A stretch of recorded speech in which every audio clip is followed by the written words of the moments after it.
Hello everyone, this is NoraCat, and welcome back to another Duel Masters video duel. Today we have me on the left playing my also famous Light Water Dark Liquid People deck, and Casper on the right rocking the Fortress Burn deck. I know we've seen a lot of the Liquid People deck on the channel, but I wanted to see if I could beat the Fortress deck, which is why I tried to play against it during our last event we were meeting up. So let's see how this goes. Last time I lost with the Waterfire Nature deck, so maybe I can have some better luck with this deck. Aqua Guard from me on the first turn. Quite a strong start. Me putting Spin Slicer down, I'm sure I have another Spin Slicer because why the fuck would I play Spin Slicer on turn 1 if I have Aqua Guard? But yeah, Spin Slicer, and there we go. The perfect start, perfect curve. This is what you want against Casper's deck. So last time I got absolutely fucked when I was playing the Water Fire Nature deck again with Casper. He was like hitting shield triggers left and right. Let's see if we can do something better. In the stream turn 3 is pretty good. I go in with another shield. The good thing about Spin Slicer is that if you get on turn 2, there's really not a lot of things that can kill it. You need like a good shield tree, like you need like a Terror Pit or a proc or some kind of removal spell. Most removal spells early game can't kill it. Something like Soul Swap can like swap it out, but that ramps the opponent. And then something like maybe Spiral Gate or even something like a Miraculous Snare. But who the fuck plays Miraculous Snare now, meta? That's not really something you see a lot. I have a Melanie on turn 4, which is quite good. I am setting off for Petrova with that light mana right there from the Tajimol. So hopefully I can get that going. But Casper's already down to 2 shields, which is really bad for him, and you have 2 attacking creatures, and one of them is unblockable, so even if he has a block, I can still get in there. Soul Swap the Spin Slicer for the Tajimol, which is a good play. First of all, it keeps me off the light mana, so I can't Petrova. Secondly, it also gives me a creature that can't attack players, so this is actually really good play. He also Spiral Gates my Melania, so this is a strong play from Casper, really strong play from Casper actually. Just keeping me off the aggression for a little bit. I replay the Melnia and also Spin Slicer the touch him all because it is a liquid people just to get in. My thought process is that I'm just trying to like apply as much pressure as possible. So by doing this play, I'm able to set up for maybe a next turn lethal if Casper doesn't have any kind of answer to this.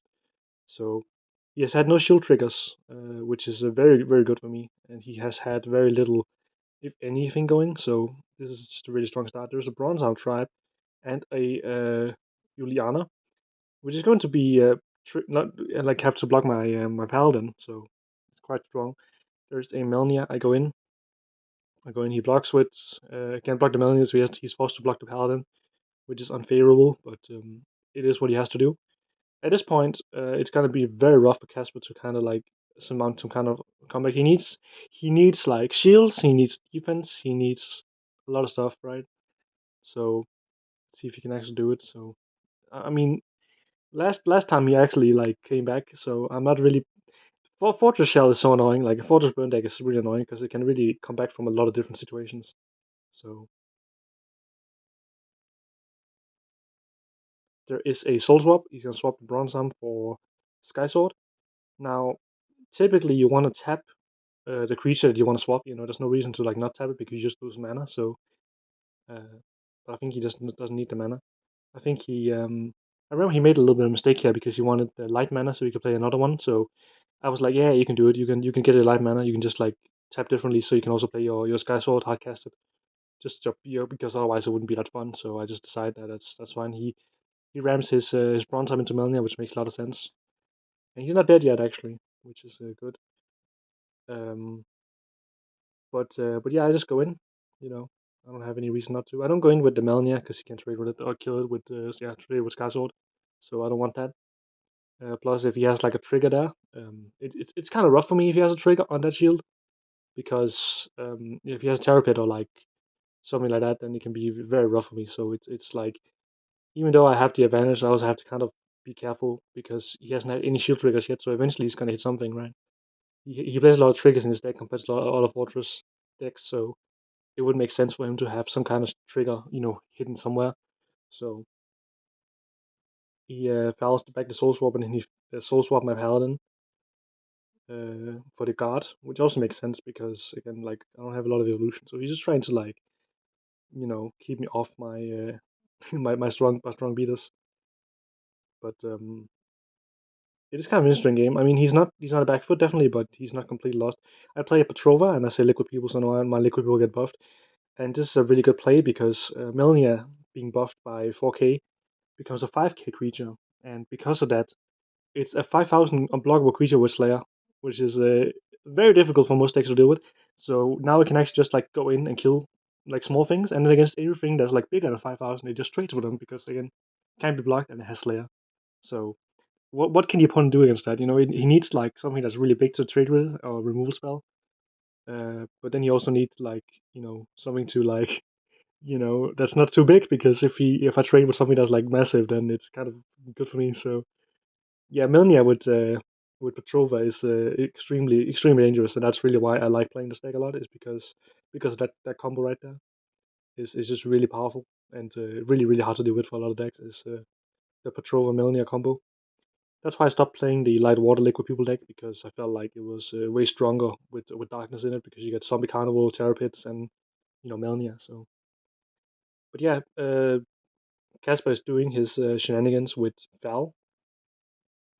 He could swap um, like Sky Sword for like back out. Just swap Sky Sword and get it back out there, which would make sense because at this point he's just trying to stay alive. I don't know if he can. Petrova is annoying, and so is Melnia definitely. Like the card is also defending because the Aqua card is actually 6K power. Uh, right now he's just like deciding if he wants to soul swap or not. But honestly, like it's a really rough situation for him. I mean, he needs like something to alleviate some of the pressure that I have on him, and I don't know if he can soul swap. Just the Sky Sword in and out. Get another shield. Makes sense. And at this point, it's just rough. I'm sorry I keep saying it, but I mean, what do you do here? It's just I just had a really good start, and he had no shield triggers. There's some more medicine to get back some creatures, but at this point, he tries to straight into it to Melnia, but I remind him that yeah, Melnia is 5K right now, so buffed by Petrova, so can actually trade with Sky Sword. Sky Sword will just die. It won't like Melnia won't die. It's not like a Bloody Skeeter where it just dies after every battle. No, Melnia is just a 1 2 mana 1K with Slayer that also has unblockable and just like so. The problem now is he can't really do anything. I'm gonna swing him with Melnia, right? And then after that, I'm gonna swing him with Petrova. And the problem with that is Petrova can't be chosen. So even if he has a Terror Pit, he won't be able to kill the Petrova. And yeah, I just end up winning that. But again, like that's very unusual because Liquid People deck is actually slower than the Waterfire Nation deck. So if he doesn't have a good start, it typically loses to other the control decks. That's why I've kind of thought about putting in another spin slicer, like to run 4 spin slicers. But the problem with running 4 spin slicers is that the space is limited in that deck. I also have to run 4 guards then because the Dark Guardian's spin slicer is just really strong. But I have to really think about like you know how much space I have in the deck because I also have to run enough light mana to play Petrova and enough water to where it's like good, right? So it's kind of a rough thing. I really have to think about what I'm doing. Like my deck slots are very limited in this kind of deck. I really have to think about every card, and I'm thinking about going out to maybe 41 or 42 cards to play those cards. But at the same time, it's also kind of risky because I don't want my deck to be too big, and I also don't want um, too much inconsistency in my draws. But yeah, that is it for this game. Thank you guys so much for watching. I hope you enjoyed this little video duel. I'll be uploading more.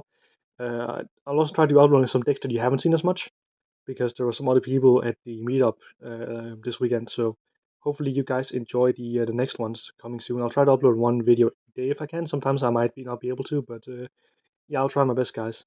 Anyway, this has been Nora, and I will see you in the next one. Take care, everyone.